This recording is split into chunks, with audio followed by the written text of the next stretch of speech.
All right, folks, so we're going to go ahead and get started with this presentation. But first, I want to definitely give a proper introduction to Dr. Ojeda, who's a good friend of mine. We go back many years, probably even decades, in the world of danza, right? And learning this ancestral knowledge for a long time, trying to decolonize ourselves.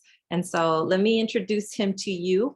Dr. Alex Mazatl Ojeda, goes by he, him, his, is a faculty member in Criminology and Justice Studies at California State University in Northridge, is the director of CSUN's MOSAIC program, youth mentoring program, and MOSAIC stands for Mentoring to Overcome Struggles and Inspire Courage, and is the Associate Dean of Equity at Los Angeles Valley College.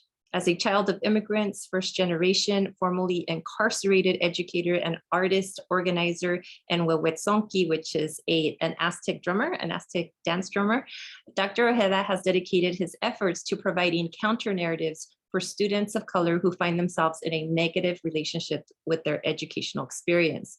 Dr. Ojeda utilizes Indigenous culture and philosophy to engage students in their learning processes while developing a continuation high school to community college pipeline.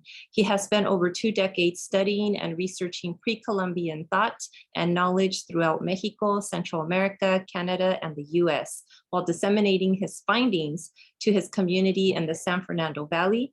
Dr. Ojeda holds a bachelor's degree in elementary special education, a master's degree in Chicana studies, and a doctoral degree in educational leadership and policy studies. Dr. Ojeda currently resides in Pacoima, California. Bienvenido, Trazucamati, for being here, hermano. I'm gonna hand it over to you, and let me make sure you're able to share your screen. There you go. Thank you so much for coming, and if we all can give them a warm welcome, I'd really appreciate it with your little clapping emoji. Bienvenido. Hey, thank you so much, Profe Valadez. It's always a pleasure to share space with you. I know that I'm very familiar with the work that you do, and like you mentioned, we've known each other probably, I think, 2 decades now, 20 years, and probably most of you were babies when Professor Valadez and I were out in the streets protesting and stuff. But it's really an honor and a privilege to share this space with all of you, because it's not very often, yeah, that's right, in the streets, but it's not very often that we get to talk about, you know, our Indigenous knowledge and our Indigenous narratives in higher education, especially, right? When we start learning about the history of higher education and institutions of higher learning, we learn that they're grounded in very racist tactics. They're grounded in white supremacy. So the fact that we have these spaces where we're able to talk about our Indigenous knowledge, our Indigenous practices and traditions, it's really an honor, right? It's an honor to share what I know, kind of what I've learned throughout the years, but it's really exciting, right? I work at Los Angeles Valley College. I've been working all day today, and just being here with y'all gave me like an extra burst of energy. So I'm really happy to be here with all of y'all. This is a relatively large classroom, so I'm sorry I can't go around to have all of you introduce yourselves. I really like to know who's in the room, but you know, it's really awesome for those of you, you know, that have your cameras on. It's nice to see the beautiful faces ready to learn and take in this new information that you probably won't learn in any other classroom, right? So thank you, Professor Valadez, for the invitation and the opportunity to the opportunity for me to share a little bit of what I've acquired over the years. So today, I'm gonna talk to y'all a little bit about the Tonalpohualli, right? So let me just do a little bit of screen sharing here. Can y'all see that? Okay, good. So the Tonalpohualli, has anyone heard of the Tonalpohualli, by the way? No, I see a lot of shaking. No? Okay, yeah, the Tonalpohualli is not common knowledge, so to speak, where we don't really learn this in schools. We don't probably talk about this in our households. But the Tonalpohualli is essentially a component of the Aztec calendar, right? But we also, because we call it the Aztec calendar, but we also don't want to make the mistake that the Aztecs invented these calendar counts. They actually inherited it from, previous generations of indigenous folks from across the Americas. This whole continent is very much in tune with these types of calendars. So as Professor Valadez mentioned, my name is Alex Mazatl Ojeda. Most people call me Mazat. My pronouns are he, him, his. And, I'll get a little bit more into of who I am, because I know that it's important for us to really understand who's in the room with us, who we're sharing space with, which I think it's sacred, right? And it's, again, an honor and a privilege. But before I do get started with my small presentation, I wanted to acknowledge the land. I wanted to acknowledge the land in which I work, the land in which I'm geographically situated in right now. I'm currently broadcasting live from Los Angeles Valley College, which is in the San Fernando Valley, which is also Tataviam territory. So I wanted to take a moment to acknowledge the Tataviam people and also acknowledge the land that I occupy. My parents are uninvited settlers from Mexico. They came here back in the late 60s, early 70s. So as Professor Valadez mentioned in my bio, I'm a child of immigrants. So that's a very important part of my identity. So I really wanted to acknowledge not only the land, but the Tataviam people who are continue to be stewards and caretakers of the land that we occupy. So before I get into my presentation, I wanted to just shortly tell you a little bit about myself. So the Tonalpohualli, it actually comes from two Nahuatl words. So Nahuatl is a language that originated on this continent that's used in Mexico today. I think Professor Valadez, you mentioned that there's millions of people that still speak Nahuatl today as their primary language, right? Not as a secondary, but primary, meaning that this language is very much alive and well today. So the Tonalpohualli comes from these two words, to count or to read, and then the days. So when you put them together, the Tonalpohualli literally means to count the days or to read the days.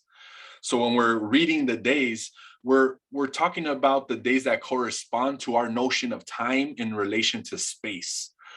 Every civilization, every ancient civilization in the world in history, they had their own way of keeping track of time. Even we have our own way of keeping track of time.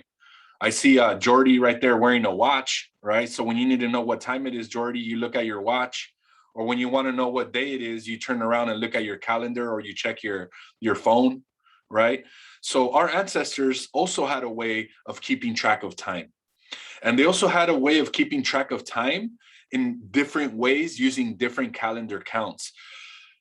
Although the Aztec calendar specifically, it has many different components to it, including the Tonalpohualli. Today, I'm going to briefly talk about some of the other uses of the Aztec calendar, but mostly I'm going to spend time talking about the Tonalpohualli because this is something that most people, including Mexicans, right? Mexicans, they don't know or have knowledge of the Tonalpohualli or even what it is, right? So the Tonalpohualli is actually a 260-day calendar. It was created by our ancestors to keep track of the human relationship with nature and the celestial movements of the cosmos, the activity in the universe. And the 260 days in the Tonalpohualli is composed of 20 weeks, and each week is composed of 13 days. So if you add 20, if you multiply 20 times 13, it gives you 260. Right. So we're going to be working with the 260-day calendar today, and we're not going to get too deeply into it because it's really intricate and elaborate. But I did want to give you an overview and a short introduction of how we can use this calendar or how our ancestors use this calendar and how we can use it today.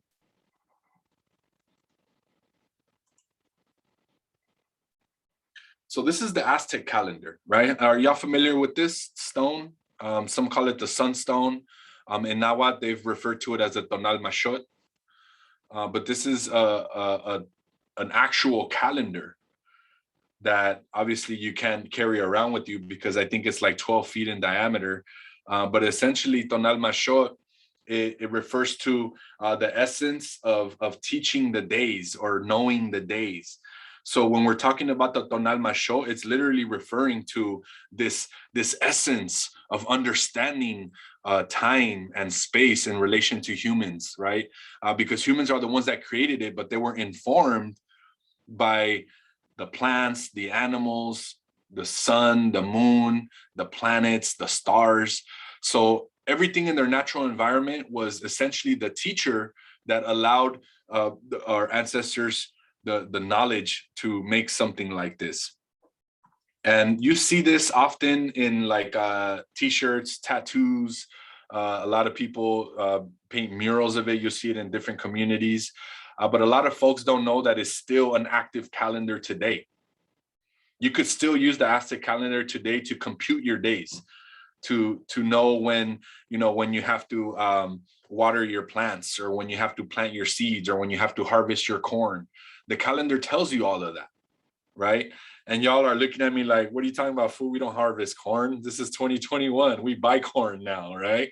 But back then, the calendars were telling us when it's time to do those important things like plant a seed, when the rains are coming in, or when it's time to harvest the plants. And all of these calendars, again, were designed around the celestial indicators, like, again, the moon, the cycles of the moon, the cycles of the stars, the planet Venus, and so forth and so on. Does anyone know where this is here? Where the calendar is currently situated? Because you could go. Oh, the Museum of Anthropology in like Mexico City, right? Yeah, you're exactly right, Nayeli. Thank you. This calendar, you could still go visit. I'm actually going to go see the calendar again. This picture I took in 2017, but I have another trip planned to Mexico City in December. And every time I go, I make sure to go visit the museum, because it's important to really soak in those energies of the people who created this calendar, because these are the advancements, the sophistication, the intelligence is what we've inherited from our ancestors, right? Even though we've also inherited the trauma, we've also inherited the resilience and the excellence, right?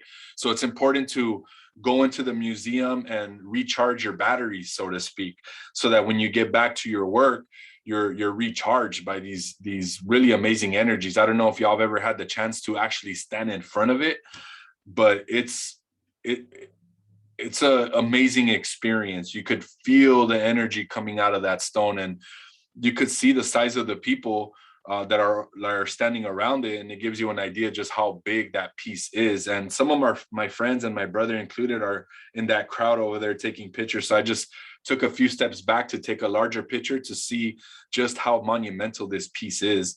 And I don't know if y'all knew this, but when Europeans discovered this ancient piece buried in Mexico City, they were afraid. They got scared. They thought it was something diabolical or demonic. So what did they do? They reburied it. So it remained buried again for several years until they excavated it again and cleaned it up and put it in this museum, right? So when Europeans first saw this, they thought it was something scary. They didn't know that it was filled with science, astronomy, and mathematics, right? So it gives you an idea of just what type of mindset Europeans came in to this continent with, which was very much based on religion and faith and this dogmatic perspective of our existence, right? So I think it's important to really differentiate the two, right? Because when Europeans arrived to this continent, they introduced religion to the people that were already here, which caused a lot of confusion in terms of philosophy, right? In terms of their theology and what it meant to be a human being on earth. So it's important to, again, differentiate the two.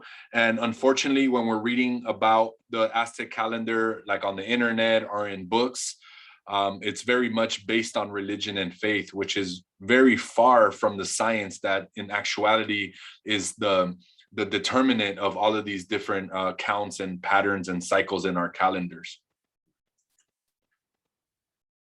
So just briefly, before I get into the Tonalpohualli, I wanted to mention some of the uses of the Tonal Mashot. The Tonal Mashot, again, is the Aztec calendar. It has different components to it. It's very elaborate, it's very intricate, it's very much detailed. And if you see it in person, you could see all the tiny little minuscule details that all mean something, right? One of the uses of the Tonal Mashot is to keep track of our 360-day solar count. So 360-day count is called a huehuetzonqui. And another one that I mentioned already is the Tonalpohualli. So the Aztec calendar also keeps track of the 260-day calendar count. The Aztec calendar also keeps track of another smaller calendar count called the Nemotemi. This calendar is only 5 days long and 6 hours. So after 5 days and 6 hours, this calendar is done. And it repeats again in another 360 days. So these 5.25 days are actually included at the end of the 360-day calendar count. Because how many days do we have in a solar year? Does anyone know? 365. 365 days and exactly 365 days exactly. We don't learn this in school, by the way, so don't feel bad. And 1 hour? Close. It's actually 365 days and 6 hours. That's where that 0.25 comes from. 0.25 of a day is how many hours? A quarter of a day is how many hours?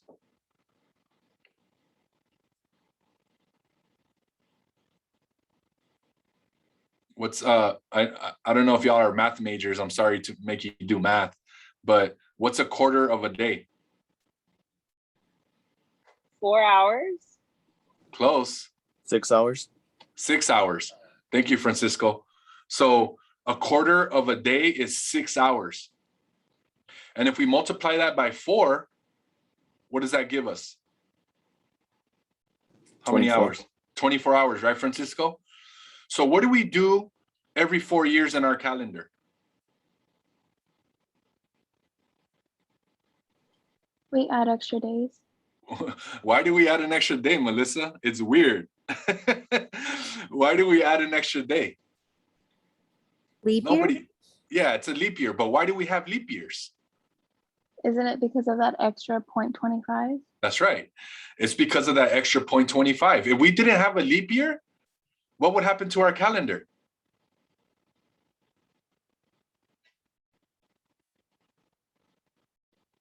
It would become inaccurate. It wouldn't be accurate. We wouldn't be recording time accurately, right? So when the Europeans arrived to this continent, they discovered our mathematical calendar systems. And what they realized is that the calendar that they used in Europe was inaccurate. It didn't match the calculations of the calendar we used in the Aztec calendar, for example, right? So the calendar that they used in Europe in the 1500s, or in the 15th century, I should say, was the Julian calendar. So when they were using the Julian calendar in 15th century Europe, they didn't know that their calendar was not accurate. They didn't know their calendar was inaccurate until they got to this continent and were introduced to the Aztec calendar counts. So what they realized is their calendar was off by 10 days. So then what they did was they went back to Europe and they told their king and their queen and the Pope at the time, they were like, yo, our calendar is inaccurate. We need to fix it. So then they were approved to create what's called the Gregorian calendar, which is the calendar that we use today. How many of you knew that? It's not common knowledge, y'all. We don't learn this in schools for a very specific reason. Imagine if they taught you in school that Mexicans showed Europeans how to calculate time accurately. Can y'all even imagine that? Mexicans showed Europeans how to calculate time correctly. Chale, that doesn't even make sense, right? A lot of people would be offended by it, particularly Europeans.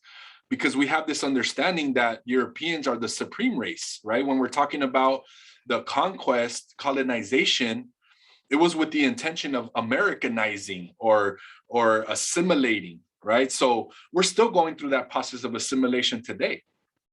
So showing you these different calendar counts, introducing you to the Tonalpohualli is a counterattack towards that assimilation to reclaim our indigenous calendars, to reclaim the way we think about time and space. Because time is a construct, right? We each keep track of time our own different ways. I know our ancestors, they didn't have clocks. The way they kept track of time was the movement of the cosmos in the sky. And then they started associating the different parts of the day with different birds. So for example, early in the morning at the crack of dawn, they related the crack of dawn or early morning with the hummingbird, the huitzilin, the colibri. And as the day progressed, for example, at noon, when the sun is at its highest point in the sky, that part of the day was associated with an eagle. Why would we associate the sun and the highest point, the highest peak in the sky with the eagle? What's the relationship there?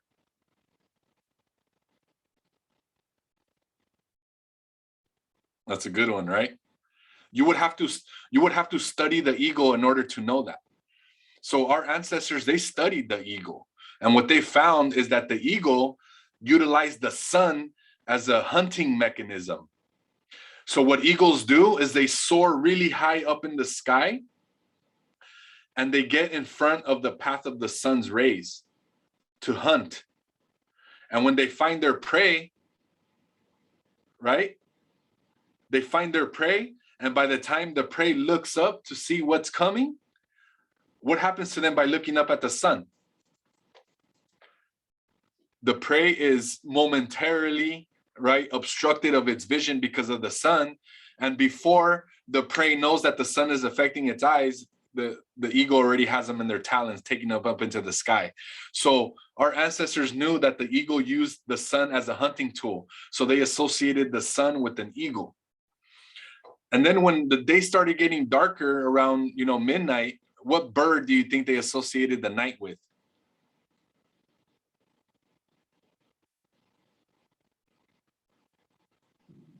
Owl? The owl, right? Stephanie, why owl? Why the owl? Because it's nocturnal and it's awake and what is it? Owls? No, I don't know. No, yeah, you're absolutely right. They associate it with the owl because the owls, they operate nocturnally. Owls operate at nighttime. It's very rare that you see an owl functioning during the day. They're probably sleeping, right? So they knew this by studying the animals in their natural environment. So they created a clock, so to speak, that kept track of the day using the different birds that they're associated with, right? That they knew about. The Aztec calendar also keeps track of the equinoxes, which is the halfway point of the path of the sun. And it's the days of the year that give us exactly 12 days sunlight and 12 days night. And this is important because these are actually very important indicators for a lot of the buildings and structures that were built in Mesoamerica. Most of the structures, and I would argue and say all of the structures in Mesoamerica are in some way coordinating or in some way built or engineered to correspond with the patterns and cycles of the cosmos, of the equinoxes, of the solstices, of the what we call the aphelions and the perihelions, right? Which is something we'll talk about later.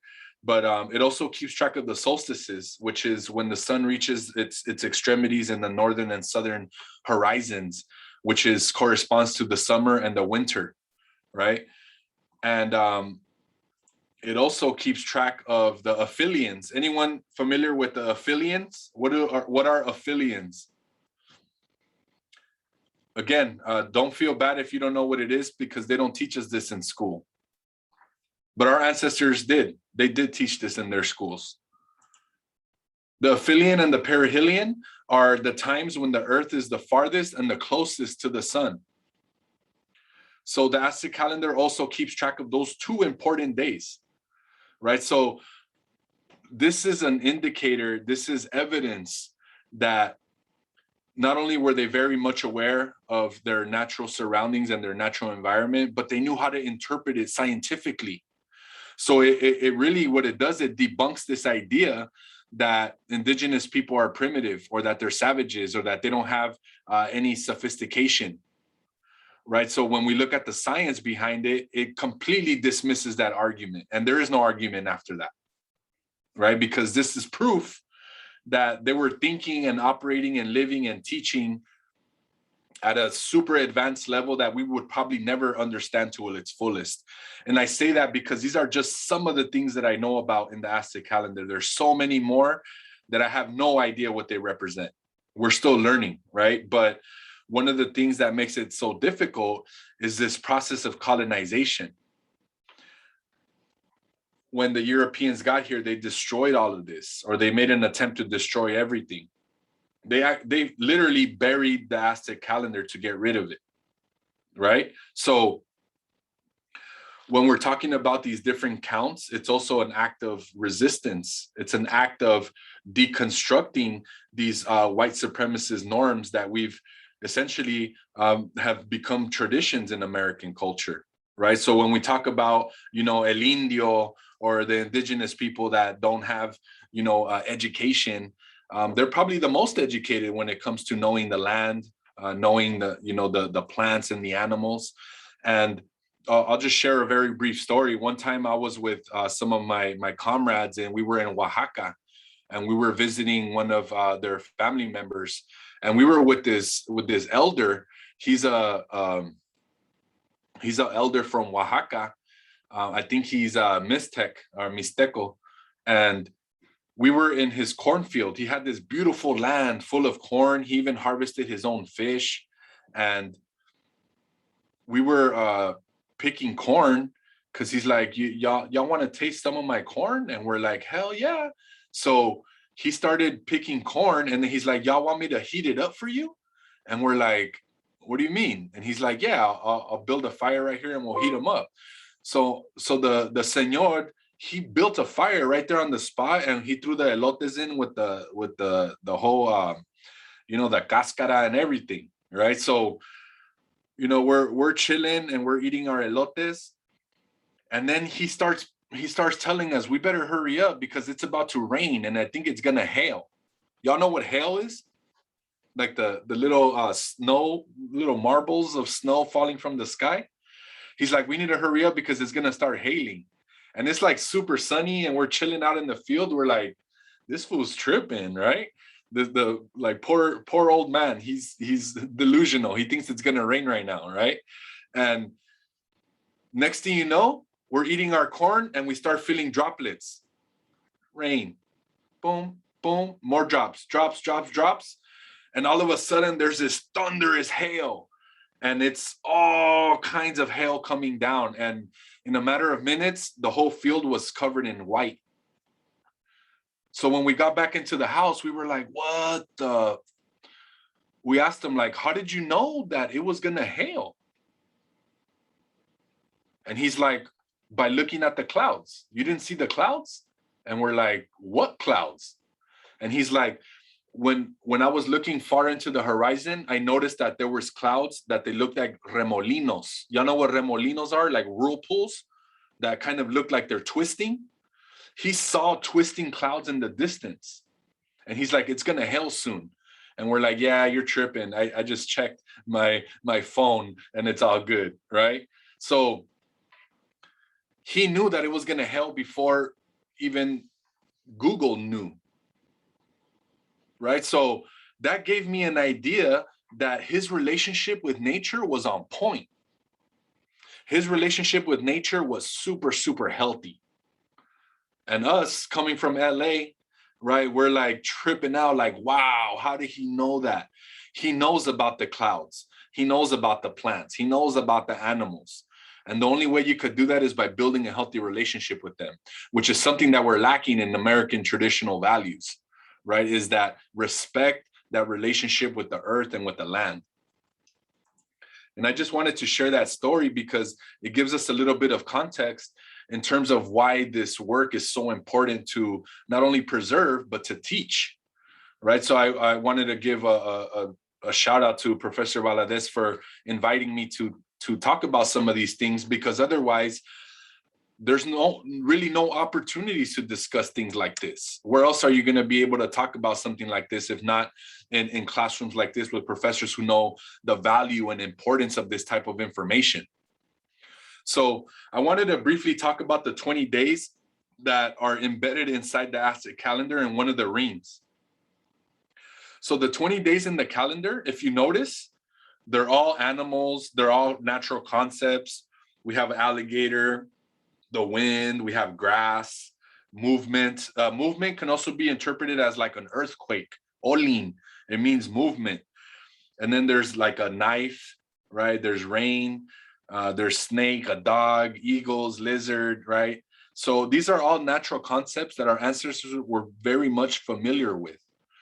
So what they did is they used all of these symbols to correspond to the 20 days of their calendar. Each month in the Aztec calendar has 20 days. 20 days. So if you count all of those symbols, there's 20 of them. And those are existent in one of the outer rings of the Aztec calendar.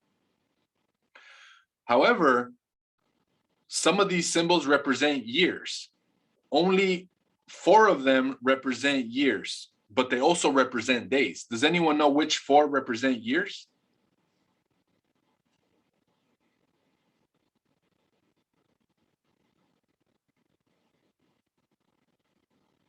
Don't feel bad. We didn't learn this in high school, y'all. The only ones that represent years are those 4 symbols in the middle. The house, the rabbit, the bamboo or the reed, and the knife, flint, the flint knife. So every single one of us here was born on one of those symbols. I was born on the knife, the year of the knife. Do you know your year, Professor Valadez? What year are you? Ochli, Tochli, right? The the rabbit. rabbit. So every one of us here corresponds to one of these symbols. So I'm gonna give y'all an opportunity to discover that right now. So mine is right there, 7 Tecpat, 1980. I barely made the 80s, right? I was almost a 70s baby. So locate your year and identify with it. That's you. So take some time to look for your siblings, look for your significant others. So you could go back and be like, hey, did you know that you're a rabbit? Hey, did you know that you're a house, right? So these are symbols that very much identify with our identities, our characteristics, our values as people, as community members, as human beings. So did y'all find your years? So I want you to take note of it, but it's also, this is a very general interpretation of it because it's very important to know what time you were born.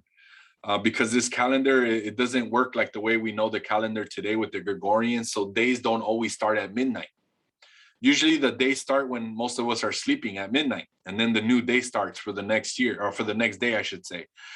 But in the Aztec calendar or in the Indigenous calendar, depending on what year it is, it determines what time the days start. So on certain times, certain years, the days, they start at midnight, whereas others start at noon, where others start at sunset, some start at sunrise. So it depends on which one of those 4 years it is that determines what time the days start. So it's really important to know what time you were born. And I know I had to go back to my birth certificate and check, right, to see what time I was born at, so I can make sure I have the most accurate reading possible. And we'll share a little bit more info in terms of how you could figure that out towards the end here. So the material that I use to study the Tonalpohualli is mostly from the Codex Borgia. And this is one of the very few original manuscripts that are still existent today, that were not destroyed with European invasion. So Europeans, when they arrived to this continent, they burned down all the libraries, they burned down all our schools, they destroyed all of our sacred monuments, very similar to what they did in other parts of the world, right? In Mesopotamia, current day Iraq, in Africa with the Egyptians, right? They were all colonized. In India, they were also colonized by Europeans, and they destroyed their indigenous culture to implement this more modern, sophisticated culture, right? So a lot of us don't know about our indigenous cultures due to colonization and the ongoing colonialism that we experience today. So if we don't know about our Mexican roots, it's not our fault. We were attacked and we were robbed of it. If we don't know our African roots, we were robbed of it. We were kidnapped, right? And taken to a whole nother place away from home. So sometimes it makes us feel bad, or we get angry because we don't know all this stuff, but we have to understand that it was a process, right? Called colonization and colonialism that still happens today with the books that we read, the shows that we watch, and what the media feeds us in terms of, you know, Mexicans and Central Americans and indigenous people in general, right? So I think the census just started recently acknowledging Native communities, especially those in reservations that are typically invisible, right? So a lot of people don't even know that there's still Native people living on reservations here in the United States that are oftentimes not even accounted for, right? So these people, including, you know, myself, we're still alive and well and practicing our indigenous culture. So that's why I can't stress enough the importance of these types of discussions, because it deconstructs everything that we knew about our people. And it starts giving us a whole new perspective, a whole new interpretation of ways we could look at the gifts and the knowledge that our ancestors left behind. And the Codex Borgia is one of those gifts that was left behind, that survived the onslaught of European invasion. So the Codex Borgia, I actually bought a copy recently because my initial copy, I've turned the pages so much that I destroyed it pretty much because I looked through it so much. So I ended up buying a new copy at Tia Chucha's, which is a cultural bookstore in Silmar, California. They also have online orders. So if y'all want to order your own copy of the Codex Borgia, they have it online in Tia Chucha's. You can find it on Amazon too, but I would encourage you to shop local and small business. But this is really important, a really important book to own, because again, it's one of the original manuscripts that survived European conquest, right? So I'm going to be using the Codex Borgia to discuss a little bit more about the Tonalpohualli and what we know about it today. This is actually the original version of the Borgia. If you look too, even the box in which it was kept in is like super elaborate. Y'all see the carvings in the box it was kept in? So now picture walking into this huge structure, which is a library, and all of these boxes organized in shelves or in chronological order or in alphabetical order or what have you. So picture going into a structure full of these nice elaborate boxes full of books, right? And now picture the Europeans approaching them and burning them all down. So what happens when you burn down libraries? What happens when you burn down sacred monuments and sacred structures? You start erasing cultures. You start erasing culture and you start erasing people, which is why we don't learn about this in high school in the US. If you're going to learn any of this, you got to go out and do it on your own. You got to do your own homework. You can't rely on the American school system to teach you about your ancestry, because they're the ones responsible for destroying it. So they don't want to teach you that they destroyed it, so they just leave it out altogether. Right? So that's really important to consider when we're flipping through our history books and we're trying to teach our kids and our little brothers and our little sisters about our people. It's very hard to find anything significant in any American history book. So that means we have to rewrite our own history, because history was written by the victor. History is written by those who win the wars. And in this case, our history was written by European Spaniards, right? So it's important for us to relearn our history and interpret it in a way that it uplifts and empowers our people rather than puts them down, which is an attempt I'm going to try to make today. By the way, the original Codex Borgia is somewhere in a museum in Europe. It's not in Mexico. So I wanted to briefly look at one of the original templates of the Codex Borgia. And this is two of the templates that are part of the Tonalpohualli. Do y'all remember how many days are in a week in the Tonalpohualli?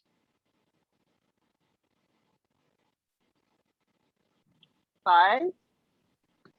No, a little bit higher. 13. But thank you. Thank you for your guess, Stephanie. Anybody else? 13. What was that, Brandon? 13. Yeah, thank you, Brandon. 13.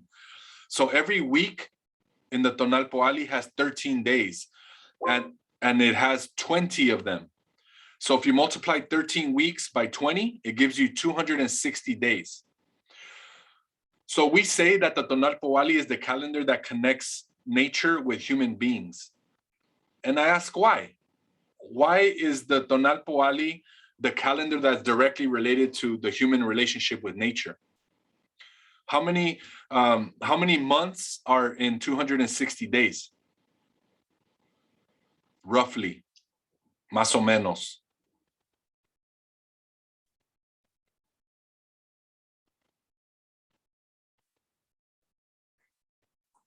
I'm gonna tell you, 260 days, it's about 9 months. So what's the relationship between human beings and the cycle of 9 months? Birth, right? Was that Jay? Thank you, Jay. Birth. 9 months is the amount of time of the human gestation period. So what our ancestors did is they created an entire calendar to reflect those 9 months, the time that you're in your mama's belly. So when you were born, this calendar informed the community of who you were gonna be as an adult. Now, when the Europeans found this out, they thought that we were psychic and that we had all these crazy powers to see the future. Because how do you know what your kid's gonna be when they're born? How do you know your kid's gonna be an artist? How do you know your kid's gonna be an architect when they're born? Because the energies in the Tonalpohualli dictate that. So I use this example here because it's my trecena or my 13-week cycle where I was born. I was born on the week of the flower. And if you see here on the bottom right, that's the symbol of a flower. And I was born on 8 deer, on the day 8 deer. So if you start with 1 flower on the beginning of the week, so you want to think of the beginning of the week as like your Monday, right? So the beginning of this trecena or this 13-week cycle is flower.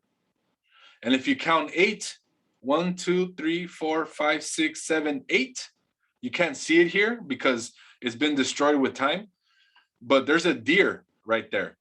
And that corresponds to the day I was born, meaning that the energies that are embedded inside this template are energies that correspond to the person that I am today. But this was determined when I was born, when I was a baby. So how do we determine that?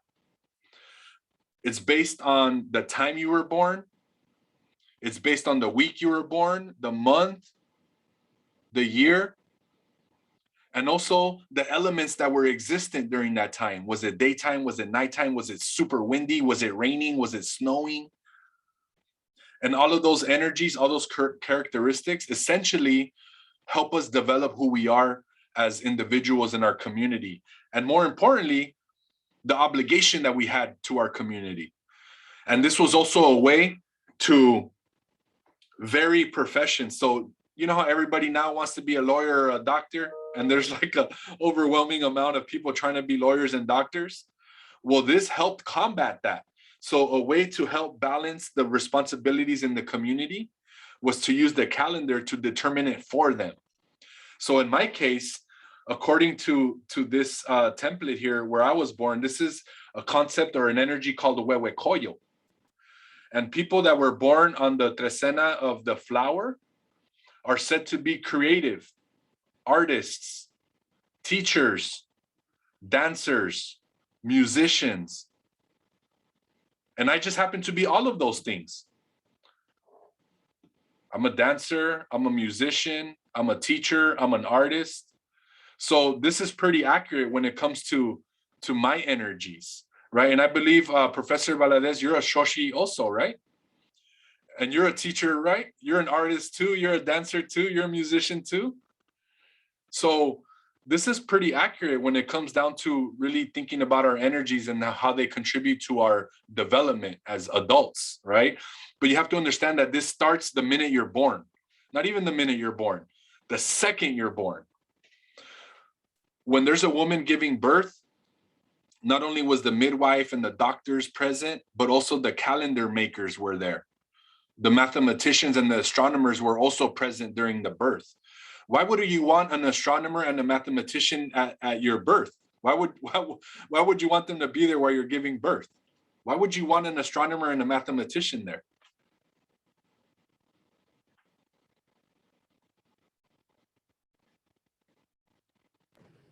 So I assume the astronomer for the stars, and then he,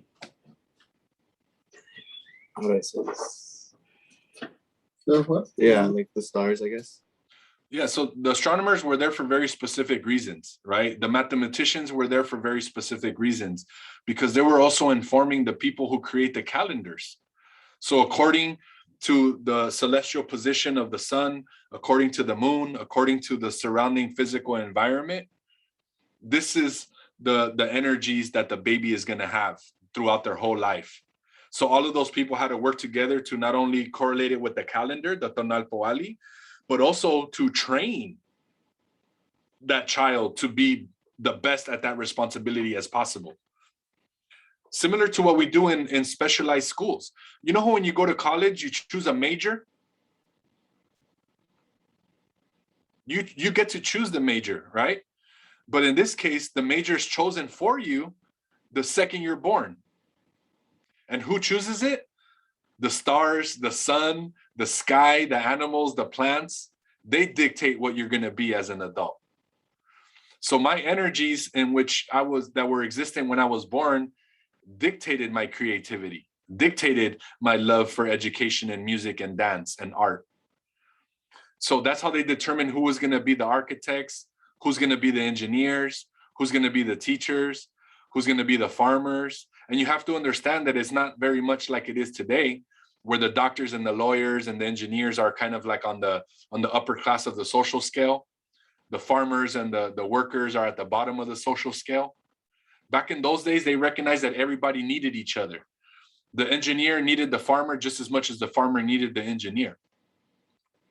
So everyone had this equal classification or status in society, which allowed them to reach such a balanced level of a social structure, right? And this is very important because we have to understand that this was also a way of balancing out responsibilities in the community, because you can't just have a bunch of engineers or a bunch of sociologists or a bunch of farmers.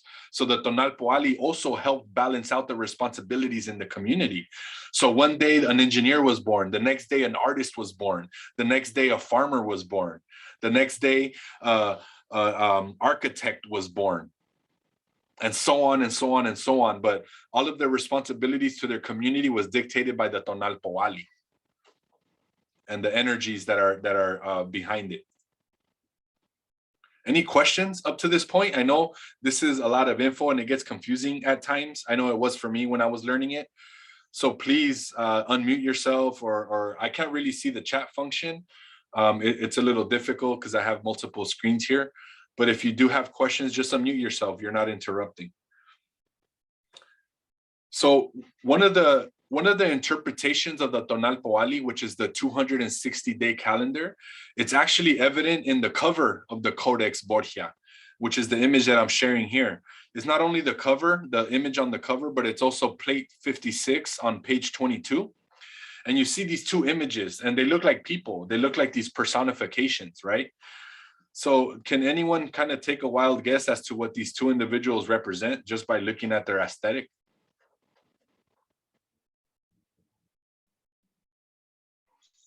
It'd be life and death. Yeah, you've taken this class before, right? No? No, I haven't. No. That was a really great guess. And you're exactly right, Melissa. Thank you. It represents life and death. But we also have to understand that death in those days was not the way we see it now. Most of us are scared to die. I'm like, I don't want to die. It's scary. Don't talk about death. Don't talk about death because you're going to jinx me, right? I don't want to hear about death.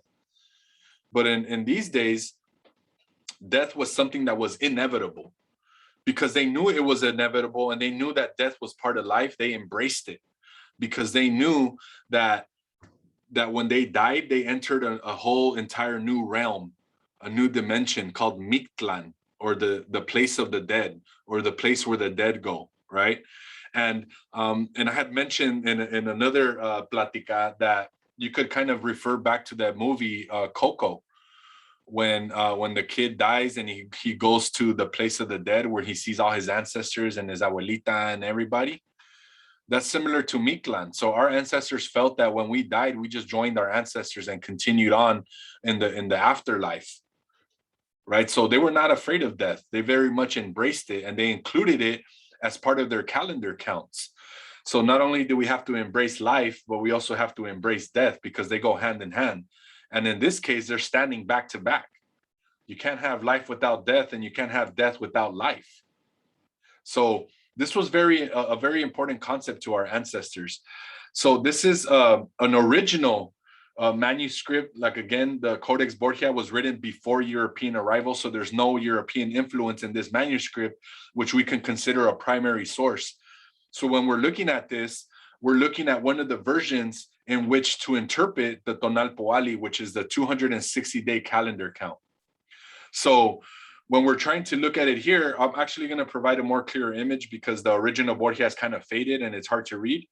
So this is a more modernized image of it.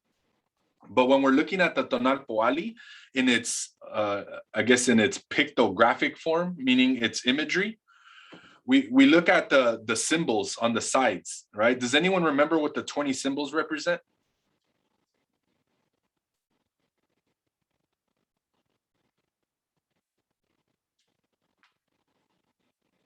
There's 10 on one side and 10 on the other side. There's 20 altogether. What do those 20 symbols represent? Weeks. Close. Years. Only 4 of them. Only 4 symbols represent years. Remember that? Only 4 of these. 20 days in the calendar. There you go. Is that Ria? Yeah. Thank you, Ria. Each one of these symbols represents a day in the calendar. But in this case, because it's the Tonalpohualli, each one of these symbols is referring to the first day of the 20-week cycles of 13 days. So whenever we start the calendar count with the months, we always start at Cipatli, the crocodile, always. The months of the year always start on Cipatli. It's kind of like the first of the month, right? It's always, one. It's always the first, September 1st, October 1st, December 1st. So you could look at the Cipatli or the crocodile, the alligator, as the first of every month. So we want to start doing our counts right here with the Cipatli. So we're going to do this short little demonstration together. So I know, Brandon, you remembered how many days are in a week, right? How many was it, Brandon? 13. 13. So if we start with Cipatli and we count 13 days, and we're going to use these little dots here. You see the red dots at the bottom? 1, 2, 3, 4, 5, 6, 7, 8, 9, 10, 11, 12. There's 12 red dots. And that's going to help us determine part of that 13-day cycle. But we're going to start with Cipatli and we're going to try it out, see what happens. So we're going to start with Cipatli and we're going to count 13 days to our left. 1, 2, 3, 4, 5, 6, 7, 8, 9, 10, 11, 12. And then here's our 13th day. That's the beginning of a new week.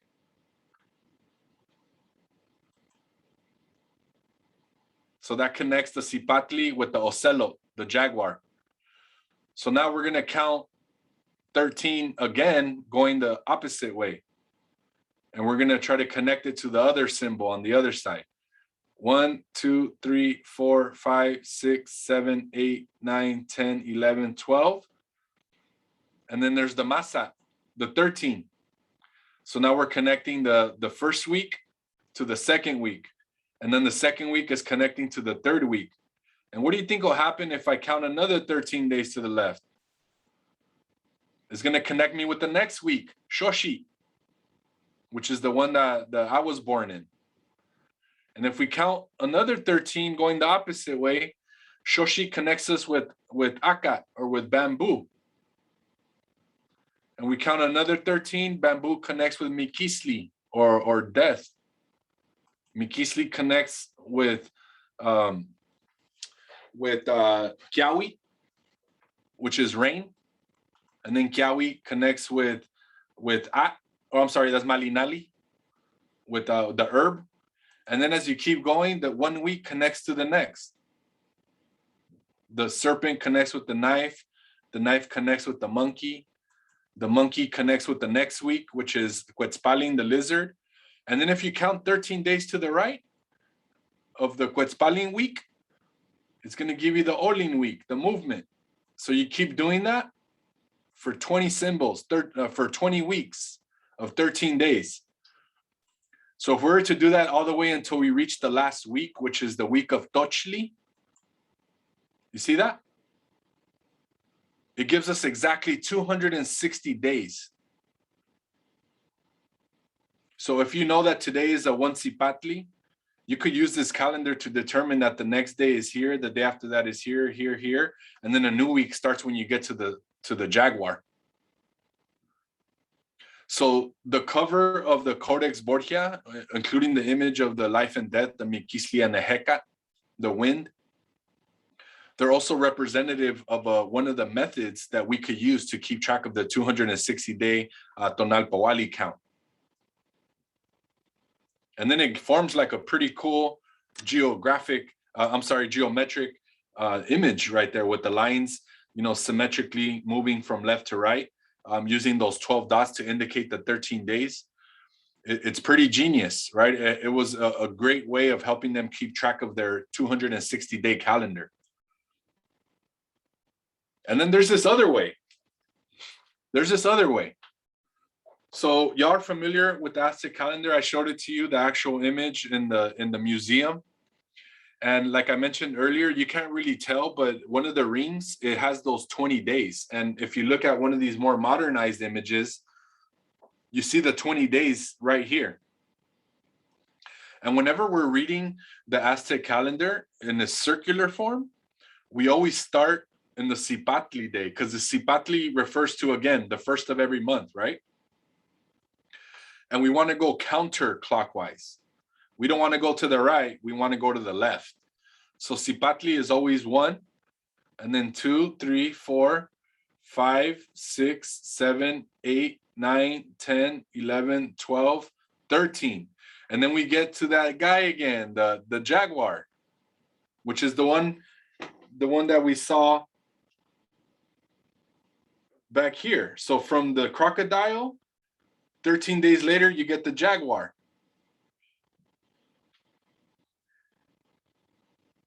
In the Aztec calendar, the crocodile also connects with the jaguar. And what do you think will happen if I count an additional 13 days to my left? The jaguar is going to connect with the next week, which is the deer, the Mazatl. And if we do exactly what we did with the Codex Borgia, we count 13 days, 13 days, 13 days, 20 times to represent each day of the month. What do you think it equals to?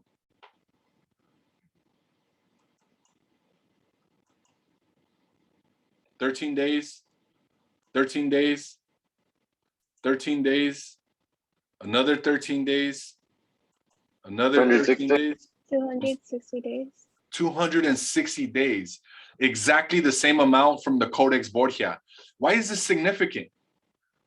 because the Codex Borgia was written hundreds of years before the Aztec calendar was made.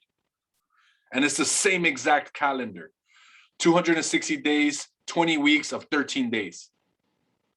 So what we're looking at in the Codex Borgia was something that was developed in like the Puebla region, like the Mixtecs, right? The Mixtecs region, the Mixtecos. But we're also seeing it further north in Mexico City with the Aztecs or the Mexica. It's the same exact calendar, only that is depicted in a different way. With the Codex Borgia, you see the zigzag going from left to right. In the Tonal Macho, we see it circular. And we see it forming these geometric patterns again. But in this time, it's forming a geometric pattern around that face in the center, which many argue it could be Tonatiuh, the sun. And I've also heard arguments that it's Tlaltecutli, the earth. So whatever it is, there's a really gnarly design being created when you connect all of the weeks in the Tonalpohualli. It creates this geometric pattern that is symmetrical. You never see it cross the face, which is really important, because what is this telling us? If we're looking at the Codex Borgia that was created hundreds of years before the Aztec calendar, but yet they have the same calendar counts, the same patterns, what is that telling us?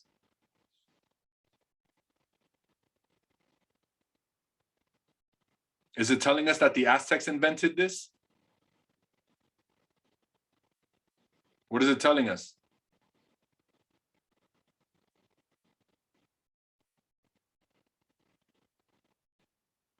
You have the exact same calendar from two different regions and two different points of time in history, two different eras. It's the same exact calendar. That they stole it from us? I'm sorry, Miranda, say that again? Was it that they took it from us? They stole it from us? Kinda, but the Aztecs didn't steal it from the original people that made it. They inherited it and they created their own version of it. Because if you notice, the drawings from the Borgia are a little different than the drawings from the Aztec era, but they're the same concepts. They're just drawn differently and depicted differently. So what the Aztecs did is they inherited the Tonalpohualli and created their own interpretation of it, but they used it in a circular form. The Mayans also used it in a circular form. The people who wrote the Codex Borgia, they used it in a zigzag form, which is telling the same exact mathematical calendar computations, but using a different way of interpreting it. So what it's telling us is this knowledge is passed down from generation to generation to generation to generation, which is what we're doing now. What we're doing now is we're sharing this knowledge that hopefully we'll be able to teach our kids. Knowledge that hopefully your kids will be able to teach their kids. Of course, they're going to have their own understanding of it, but it's going to be grounded in the same math, the 260 days, the 360 days, right? So this is really important to consider when we're talking about this, that Native people, Indigenous people, we don't talk about them in the past tense. We don't talk about the Aztec calendar in the past tense because it's very much alive and well today. We could use this calendar now to keep track of the days of the year easily, probably even more accurate than the calendar we all use today, the Gregorian calendar. So this is telling us that this information was passed down to us. It was inherited. Unfortunately, the Aztecs were the last to create something like this because of European arrival. After the Europeans got here, they destroyed all of this, which is why none of us know about it, which is why we don't learn this in K through 12 schooling, which is why we barely learn it in college. So there's a lot of questions to unpack here, y'all. And there's so much significance behind the importance of why we need to be learning this stuff, right? Because to me, it makes more sense of having a calendar that has 18 months with 20 days, which equals to 360 days that keeps track of the year. It makes more sense to me than having 12 months of 30 days, sometimes 31, sometimes 28, every 4 years, 29. But this calendar that really doesn't have logic behind it, right? So this calendar is a lot more accurate than the calendar that we use today. And Europeans, as I mentioned earlier, actually use it as a reference to correct their own calendars.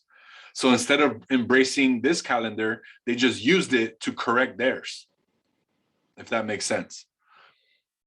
So again, we could dive into a rabbit hole and talk about this all day long, but I just wanted it to be a brief introduction to give you an idea of just the capacity that our ancestors had in terms of creating calendars, getting to know the magnitude of knowledge they had around astronomy, around the flora and the fauna and their physical environment with the plants, the animals, the sky, and of course our relationship with those things as human beings.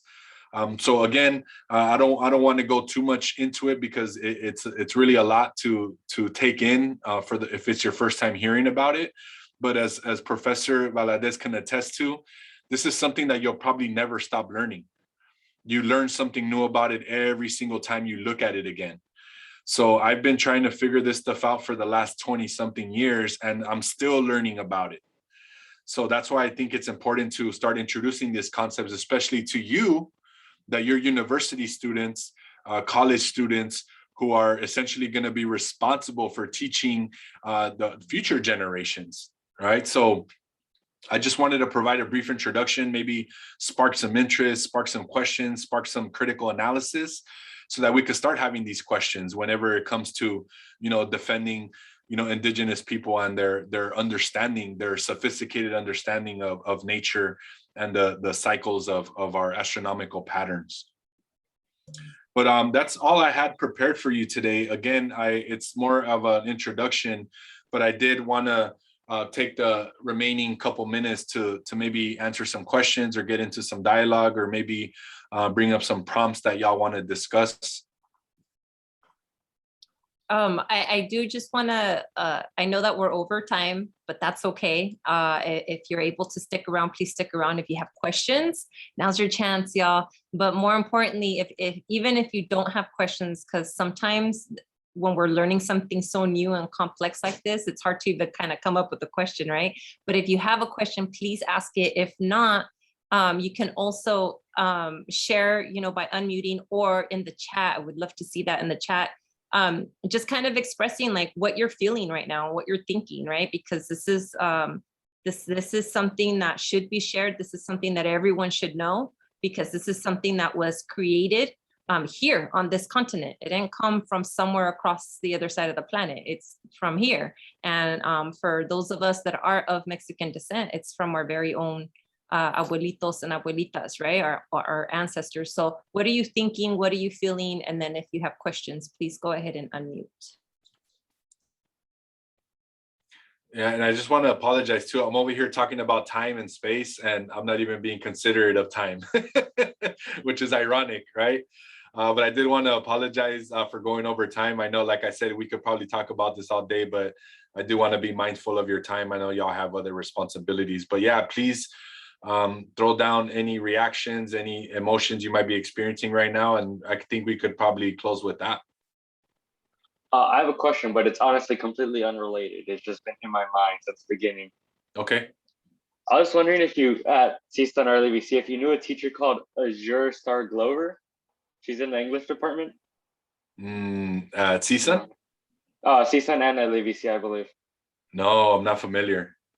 Dang, all right, sorry. I was just wondering because she teaches both the schools and she taught me before. Sorry. Oh, cool. That's awesome. Dr. Ojeda, they are asking for your email, if you can share that in the chat. And then most definitely. And then folks continue to unmute to ask your questions or give your comments. Meanwhile, I'll be reading some of them. So some of you are feeling sad and amazed at the same time, right? For the advancement that they had and their intelligence. Some of us are feeling empowered to be more in tune with our roots right now, even more than we were just a day ago. And also feeling upset to see that so much of our knowledge, culture, and way of life was essentially thrown away and replaced with the white man's history and way of life. So there's a lot of mixed emotions. And I remember my first time like learning about this, right? And that journey, and it's definitely a lot of emotions, different kinds of emotions, from pride and joy and amazement to sadness and frustration and anger and all sorts of emotions.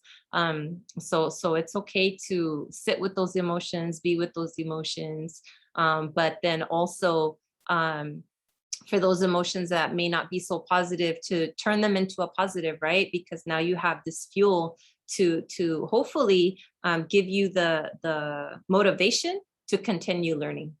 That's Because right. this is now uncovered, right? Just like at one point when that stone calendar was buried and somebody went and uncovered it, now it's up to the rest of us to continue to uncover in our own ways, to continue to learn in our own ways. Yeah, definitely. I just want to echo that too. It's again our responsibility to really take responsibility to teach this and to learn it, right? Because again, it's not taught in our public school system. So it's important for us to kind of take it into our own hands. There is one question in the chat, Dr. Ojeda, if you want to maybe answer that one, and then we can close with that. You know what? I think Nayeli, one of the things I recently learned was this, because I knew about the calendar, but you know, when I showed you all of these things here, like when you connect all of the 13 days, it creates like this geometric pattern around the face. I never took the time to connect them before. I would always like count them and do the studies and kind of jot them down. But I took a ruler I had a printout of the Aztec calendar, and I took a ruler and I started connecting one day to the 13th day. And then from that 13th day, another 13th day. And I started literally connecting the symbols to each other. And then I realized like, oh, dang, it's like making a perfect shape around this face. And when I thought about that, I went back to the Borgia, and then I started connecting the symbols on this. And I was like, oh, snaps, it's making a whole different pattern. It's the same exact count, but from two different eras in time, from two different cultures in time, right? So that was one of the last things I learned, was that when you start connecting the dots, so to speak, it creates mathematical concepts, right? It's geometry, it's math in motion. And I think it's a beautiful thing. But when I started, when I got to the last symbol and it connected with the symbol I started with, I'm like, whoa, that was something happened inside of me where I felt like all this heat. I felt excited, and I was like, dang, that was powerful. Because nobody taught me no one told me like, hey, connect the dots and see what happens. I was like, dang, I wonder what would happen if I start connecting like the days one after the other, 13 days and then another 13 and another 13. So then I started playing around with other patterns. Like, what if I do 7 days? And then I'm like, yeah, 7 days, nothing happens, right? At least in my understanding, because that's the what we're used to today, right? How many days do we have in a week? 7, right? But in this calendar, apparently there's really, to my understanding, no significance. But I do know that the 13 number count and the 20 number count are patterns that you could easily identify here. But once I started connecting the dots, it was heavy duty. I was like, wow, this is powerful. And it was no coincidence. They did this on purpose, right? They did it on purpose for it to match geometrically, symmetrically, right? In this circular way, like this. So they took what they learned from their ancestors and they created their own way of doing it. I don't know Wow. if it's related. Sorry, I don't know if it's related, but if you get really into like your astronomy, like the Scorpio, Gemini, they have a thing called a natal chart, and it's very similar in that like it's a circle and there's lines that connect you with different types of astrology. I don't know if it's connected, but that's what it reminded me of. Also, it looks like a sun. Yeah. Around the face. I think that's cool. Yeah, and that's one of the reasons why a lot of folks think that the face represents the sun. Other scholars say that it represents the earth, because there's other sculptures that has representations of Tonalpohualli, or the earth, where it has the knife sticking out of its mouth. And there hasn't been any interpretations of Tonatiuh with the knife in its mouth. So they're arguing that it might be Tlaltecutli because you never see Tonatiuh with a knife in its mouth, only Tlaltecutli. So I mean, at this point, this is what I tell people. At this point, your guess is as good as mine, because our books were burned, our libraries were destroyed. Who's gonna say like, yeah, you're right, that's what it is? Nobody could say that. So my guess is as good as yours. If you think it's the sun and I think it's the earth, I'm like, cool, we're probably both right. We're probably both wrong. Who knows? But I like to look at evidence, right? Based on primary sources that haven't been influenced by European thought. Another I have question. a quick question. Oh, okay, all right. Yeah, go for it. I kind of just missed when you were I think I got a little bit distracted when you were talking about when the Europeans burnt their books. Was there any like specific motive behind that, or was it just like they didn't want to see them in a higher standard, so that's why they did it? Or That's a great question, Miranda.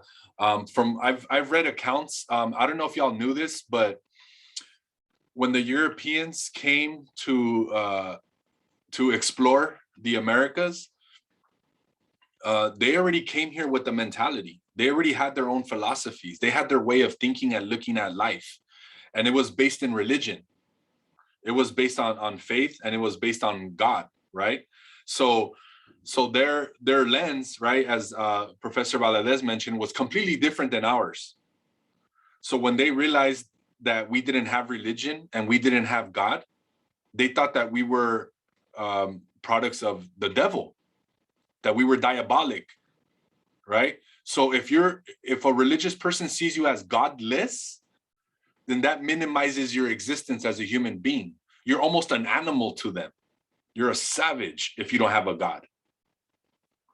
So when they understood that our ancestors didn't have religion and they didn't understand God, they automatically thought that all of our books in our libraries were to continue teaching diabolical ways of thinking, right? So how is it that you don't have a God? I don't understand. So because I don't understand, I'm just going to destroy it. And it still happens today. When you're having a debate or an argument with somebody and they don't see your point of view, what do? You're crazy. I don't even want to talk to you. Like, your opinion doesn't even matter anymore because they don't understand you. But when you're able to understand, yeah, you get canceled. Like, you know what? You're out. Like, that's it. But in this case, their way of canceling them was to burn down their libraries, burn down their schools, burn down their sacred monuments where they held ceremony. And if you go to Mexico today, I want you to find the oldest churches that you could find. And you know what you find buried under those churches? Temples? Yeah, you find sacred monuments, sacred temples, ceremonial temples, a lot of observatories. For that same reason, we're going to get rid of these people that are probably diabolical, and we're going to bless them with the church. Not only that, but they destroyed their buildings and used the same bricks to build their churches. And they used slave labor to build their churches. So whenever you destroy someone's culture, what do you do to them? What do you do when you take away, like, their sense of self, basically? Yeah, you take away them. You take away their sense of being. So if I were to say, you can't speak English anymore, you can't speak Spanish anymore, you can't eat beans and rice anymore, right? You can't read those books that you read anymore. You can't watch those shows that you watch every Friday. You can't watch those anymore. That's what they did to us. They didn't allow us to practice our dances. They destroyed our drums because they felt that we were using them to communicate war, where in actuality, it was ceremonial. We use drums to dance, to sing, to provide ceremony on a regular basis. So when they saw us doing that, they thought that it was also diabolic and that it was attached to some dogmatic interpretation of it, right? So that's why you can't go into a church, for example, and start interpreting. Like, if I were to walk in, and one of my comrades uses this analogy, and it makes a lot of sense, because let's say you walked into a Christian church or a Catholic church, and you know nothing about Catholicism or Christianity. You know nothing about it. You walk into the church and you see this bloody naked guy hanging from a cross and everybody's praying to him, and he's looks dead, and he has a crown of thorns and his face is all bleeding, and his hands are nailed onto this wooden cross. How are you going to interpret that if you don't know about Catholicism or Christianity? What are you going to think? I have a quick question. Do you, I worded it super weird, but do you know of any current groups that we can, you know, go to that, you know, kind of still practice those, I guess, like praying to or like worshiping like the goddesses, gods of, you know, our ancestors, like around us? Yeah, see, this is the thing. It gets very tricky, and I know Professor Valadez could attest to this. There's a lot of different people that do practice indigenous traditions and customs, but they're very much tied to religion. So an example would be like when they have Aztec dancing for the Virgin Mary, La Virgen de Guadalupe. Yeah, I've done that. And yeah, I was always confused because, you know, everyone else and like, I don't know, it just didn't make sense until I took this class. Like, why are we doing this dance if she doesn't even look like, Yeah, so some people, and they're called, there's also some groups that are like danzantes, they're called concheros, where they still have like the religious aspects to their danzas.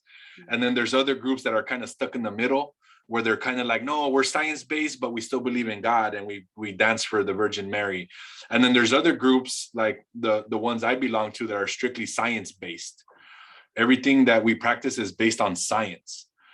And we also understand that religion exists, but we know that it exists because the Europeans brought it here. So it doesn't belong to our indigenous cultures. That's something that we inherited from Europeans. Oh yeah, sorry, not gods, goddesses. I forget, sorry. Yeah, so that's the things too. Yeah, the gods and goddesses are European concepts. Which is why when they came here and they realized that they are asking like, who's your God? What's your God? They were like, well, what do you mean? They're like, yeah, what do you pray to? And they're like, the wind, the water, the earth. And they're like, oh, so the God of earth. No, the earth. Oh, the God of earth. No, it's just water. Oh, the God of water. No, it's just water. Oh, you're talking about the God of water. No, it's just water, right? We're honoring water as it is, at water, because we know it nurtures us, it nurtures our plants, right? It keeps our communities clean. And if you study our ancestors, you'll see how much water was an important element of their existence. They were probably one of the first cultures to engineer canals, sophisticated canals that took waters from clean water from rivers and lakes into large communities. If you go to a community called Palenque in Chiapas, those canals are still running clean water now into the community of Palenque. So they tap into these fresh water sources, and they created canals that guided water for drinking, for bathing, for cooking. And that's why we were able to have such big populations of communities, because we mastered having clean water and using it for cooking and cleaning, and especially bathing ourselves. When Europeans got here, they didn't bathe. Europeans, I don't know if you knew this, but European folks, they didn't bathe when they got here. So when they saw Aztecs showering, they were like, what are you doing? It's like, I'm washing out the funk, right? But it's kind of like, wait, why do you wash yourself so much? It's like, well, why don't you wash yourself at all? Right? So there was also a lot of criticism actually with two of my friends who one of them bathes like 2-3 times a day, and the other one bathes like once a week. And he's like, why do you bathe so much? You're like a pretty boy. And he's like, nah, our ancestors bathed like 2-3 times a day. They combed their hair, they braided it. There's European accounts from soldiers and priests that when they got to the Americas, South America, Central America, Mexico and United States and Canada, they said that there were some of the most cleanest, most beautiful people they've ever seen. And this were some of the same accounts that they saw when they entered like Egypt, right? Egypt is one of the other ones in Africa where had some of the most cleanest, most sophisticated, beautiful people, according to the Europeans. because if you study Europe during the 15th century, they were full of sickness, plague, poverty, famine, right? People were dying of starvation. People were dying of diseases because they didn't shower, right? Thank you, Miranda, appreciate it. So those are some of the things that we also have to consider, that our ancestors are also providing us these habitual patterns of being clean, of taking care of our space, right, where we sleep. And there's also a word in Nahuatl called chantico, which is another word for house, because there's a word for house called cali, and then there's the word for a home, which is chantico. So there's a difference between a house and a home, right? So a house is a physical structure, but a home is a place where you go share space with your family, where you cook, where you sleep, and that creates the warmth, right? Because chantico essentially refers to like a place of the warmth, el lugar del calor, right? Chantico. And when that calor, that heat I'm talking about is the heat that comes from bodies being together collectively, like a family, for example, or a group of friends chilling in a house. It's that warmth, right? So they knew that there was a difference between a home and a house. So they created two different terms for it. So a home refers to that love, right? That camaraderie, that collective work that people do together in groups. And that's what builds that warmth, that camaraderie, that collective bonding, right? So those are just like little pieces of evidence that was like, man, so our people really cared about family. Our people really cared about community. It's direct evidence. So that's why when we fall into that selfish, like it's all about me, I don't care about anybody else, I don't care what anybody thinks, I don't care what anybody does, just all about me. That's a colonized way of thinking. Because it's not just about you. Everything that you do affects your community. And our ancestors knew that, which is why they knew that they had to learn everything they possibly could to the fullest extent possible. Because they knew that the kids coming after them were going to have to inherit it.